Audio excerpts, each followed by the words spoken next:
Okay, in the last video we talked about pointers in Golang, but we didn't really give a practical use case for pointers. And well, it's quite important to understand how pointers can be used and why they're important, because they're actually a fundamental structure of the Go programming language. They're very useful to realize they can be useful in a lot of use cases. They might not be as important as, for example, as they are in C, but still they're quite important to understand, and it's also fundamental to understand where they can be useful. So to understand why they're useful, we're just gonna do it in a very practical way. So we're gonna introduce a problem. Imagine we have two variables, x and y, and for simplicity, we're just gonna define them to be of type integer. So I'm gonna say our x int, and then set it, for example, equal to 81, and then y equal to 7. And imagine we want to swap them. Well, how can we do that? Well, an ideal approach would be, okay, let's define a function that takes in two parameters, which are integers, returns void. So, I mean, in more technical terms, a procedure. Let's define this procedure to take, let's first of all store the value of a in a temporary variable. Then we're going to set a equal to b and b equal to this temporary variable. So let's try to run. So if we did all these steps here inside of main, we will have the values swapped. You can convince yourself of this, since if we set equal temp to be equal to x, this temporary variable, then we set x equal to y, then we set y equal to temp, and we print line these values, x and y. Let's see what happens. We get 7 and 81. In other words, the values have been swapped.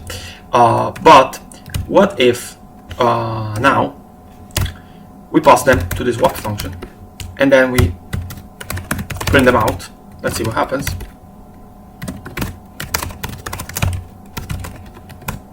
Interesting, they have not been swapped. Why is that the case? Well, that's because this function, when we pass these parameters to this function, the function does not take the actual parameters, but it just copies them. It copies them and it then performs all these operations on copies. So in the end, what happens is that our original values are actually not affected by the transformation applied inside of this swap function. And now you might ask, how can you fix this? If you wanted to realize this is a procedure, well, the way to fix this is to take not integers, but rather pointers to integers. That is because instead of passing now values that the function is going to copy, you're going to pass in the memory address of that value. And by passing the memory address, what is going to happen is that it's going to modify directly the value to respect to the pointer is pointing to. So basically, it's going to take the memory address. The program is going to say what value is stored in this address. It's going to take the address, and the modifications that the function is going to make is going to make them directly to the value stored in that memory address. So now, if we're going to take pointers to integers, now we're going to have to make some modifications, of course. If you recall from the last video, we talked about what the reference and dereference operators were. And, well, in this case, if we were to set a, so this temporary variable, declare and initialize it to be equal to a, then we will have a memory address inside of temp, because a is a memory address. Remember, we're passing a pointer, not an integer anymore. So what we need to do is to dereference it. We're going to also dereference here these values, and we're going to dereference b here. Furthermore, when you're going to pass in swap here before printing, we're going to have to reference the values with the reference operator we saw in the last video. So now let's see if the program works. And as you can see, now the values as before, they're swapped. That is because now the function actually changes these values.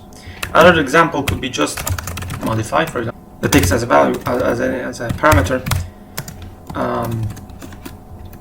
a pointer to an integer, and what it does is it just dereferences it, so it accesses the values to which the pointer points to, and set it equal to 44.